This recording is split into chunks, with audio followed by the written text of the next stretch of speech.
Hey guys, it's Len at Lion Strong Athletics. Welcome to an episode of our Debunked series. This is where we go over exercises that trainers, physios, and experts alike tell you never to do. Today we're going to take a look at the behind the head barbell shoulder press. We're going to debunk some common thoughts associated with this exercise, and then I'm going to show you my favorite version. Before we get into it, hit the like and subscribe button so you can stay up to date on our recent videos. Now, before we hop into some of the common complaints associated with this exercise, I want to go over what it is so we're all on the same page. So, a barbell overhead behind the head press is just that. I'm in a typical barbell stance, going for a shoulder press. Instead of bringing it to the front, like a standard press, you bring it behind your head. Okay, I'll show you from the side view. I'm bringing it behind my head. I'm flaring my elbows out really wide, and then I'm pressing back overhead. So, the common complaint associated with this exercise is that position where you're back here and you're pressing behind your head puts a lot of stress on your rotator cuffs, and it works them a lot, and it puts them at a disadvantaged position. Yes, that's the point. If you want to get good at something, if you want to bulletproof your shoulders, you need to strengthen your rotator cuffs at disadvantaged positions. You can't just do easy positions all the time, because in real life, we're not faced with easy positions. We're not faced with a regular bar where we're trying to lift something and everything's perfect. So the whole point of it is to try and put us in a disadvantaged position so that your rotator cuffs can grow and strengthen that. So I don't see why we're going away from these bad positions. And this applies to other exercises too. If you look at squats, I was taught for years, make sure your knees stay back from your toes. And honestly, it led to knee pain for me. And once I started putting my knees in bad positions and teaching myself how to get out of them, that I grew real strength from. And now I don't have any knee issues. Same thing with shoulders. I first started lifting. I was told by professors, never lift behind the neck. It's so dangerous. And I'd always lift in front. My shoulders were weak. So I started lifting behind and they got strong. You cannot be afraid to put yourself in bad positions, because that's how you get real world strong. Now I want to go over a couple ways or a couple examples in real life that this press might actually come into play. If you're thinking, well, I'm never going to have anything behind my head. Well, maybe not, but some people do. And I'm going to give you some examples. First thing is in work life. If you're in trades, if you're a construction worker, you might need to put something up on your shoulder. I did construction excavation for years where we're carrying heavy pipes. I now need to press this up. Well, look where my elbow is. I'm back in that position, just mimicking that behind the head barbell press. So I needed to be good in that position to lift the weight up over my head, or I was going to get injured. And guys who did not practice this movement did get injured. Luckily, I do practice this movement, and I didn't. Another example, maybe you're in some kind of trade, you're a plumber, or you're installing something in a house. I need to hold something here while I'm screwing something in here. Well, look what position I'm in. It's a vulnerable position. If we don't train those vulnerable positions, we won't get real world strong. Maybe more associated with you.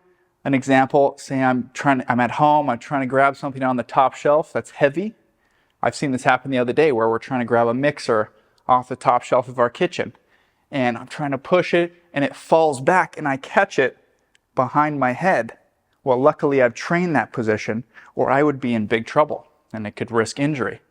But I've already trained that and I'm prepared for that real world situation. Another good one is sports. If I'm doing especially combat sports or like physical sports, say in football off the line, I'm pressing someone. They might make a move and now my hand needs to come up here to block them.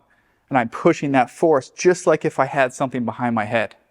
Another one is jiu-jitsu or ground sports like wrestling, where I might need to be pressing someone here behind. I might need to be trying to push off the floor in these awkward positions. And if I'm not training anything behind my head, I'm not going to be ready for that and I'm going to get hurt. So this movement has a lot of application in the real world as well. But we can also use it for hypertrophy. If you are trying to grow your shoulders, this exercise, if done properly, really isolates your deltoids great. I use it largely for my endurance work when I'm going for hypertrophy, which I'm going to show you next. So let's get into how I want you to do this exercise based off of your goal. The first goal we're going to go over is if you want to bulletproof your shoulders, increase the strength in your rotator cuffs, and make you real-world strong. What we want to do for this exercise is focus on a larger range of motion, and we're going to have a drastically lighter weight.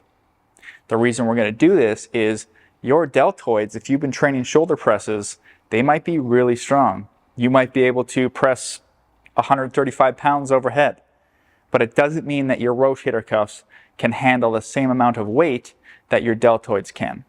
So even if you can press 135 or more, what I want you to do is grab a barbell that is 15, 20, 25, 30 pounds only. And if you're a beginner, I want you to start more on that 15 side. Now, I have an easy bar here. This weighs 15 pounds, and I'm going to use this for this demonstration. I want to try and find a grip where I am near 90 degrees on my elbows. And that's just to ensure my shoulder's doing the majority of work. Whereas if I come inside like this, my triceps are going to do a lot of the work. Okay, so 90-ish degrees here. As I press up and overhead, this is an easy position for my deltoids. I've been training this on shoulder press, front press, so I have no problem there. But as we go down, I want you to try and hit this deep range of motion. Where from the side, I am at a disadvantaged position on my shoulder, on my rotator cuffs, and I'm going to try and press up out of that. Because pushing from a disadvantaged position is exactly how I'm going to gain that real world strength. So I do want you to be going nice and deep and low and force your body to get you out of that tough situation. Ideally, you're pressing this maybe 10 to 15 times, because if you go any heavier, your rotator cuffs might not be able to handle it. Now over time, and you can progress pretty quickly, your rotator cuffs are going to gain strength, and you're going to be able to jump up to a bigger bar. This is a 35-pound bar. The exact same setup, exact same exercise. I'm trying to go nice and deep, and I can progressively overload over time and get strong at this disadvantaged position. So that's how I want you to do this exercise when we're talking about building strength in your shoulders.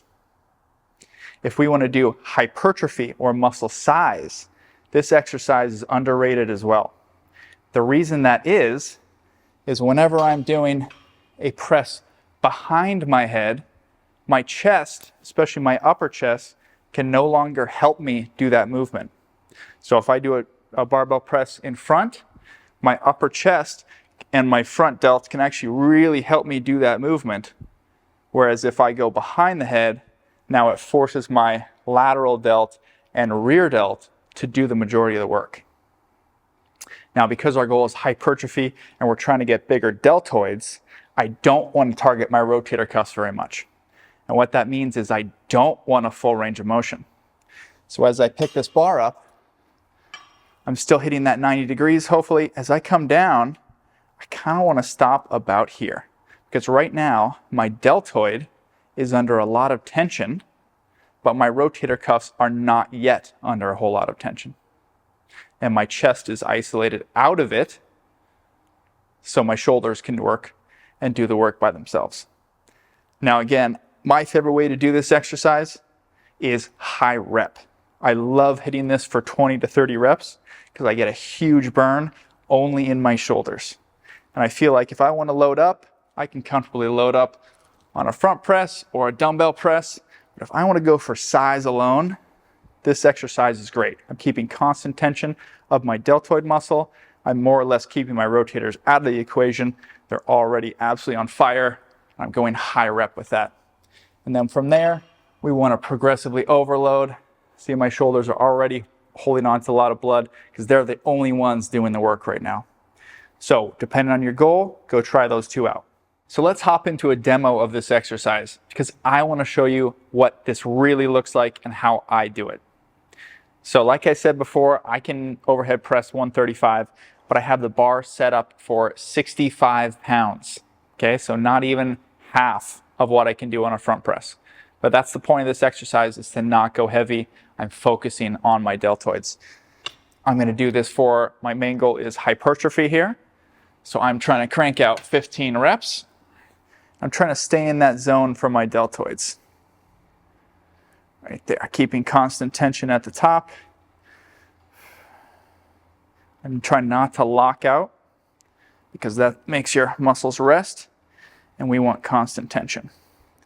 Give it a little twist so you can see a few different angles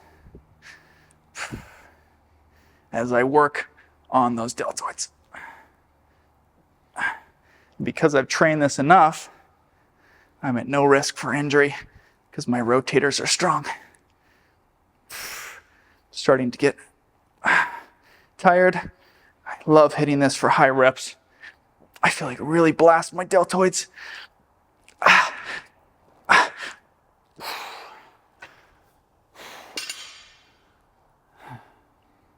Now my delts are filled with blood. I feel like I did a lot of work through here. And I would typically do 1 or 2 sets like that to failure. So in this Debunked series, this is likely going to be a common theme. If someone tells you to never do something because it's in a bad position, that's probably an exercise that you should do to strengthen that bad position. But remember, we need to go slow and especially light. Mainly at the beginning so that we can gain that real world strength. We can strengthen the joints in a disadvantaged position, and we can strengthen the muscles that surround these joints. Now, if you like this video, hit the like and subscribe button and leave me a comment and let me know what exercise you want to see next.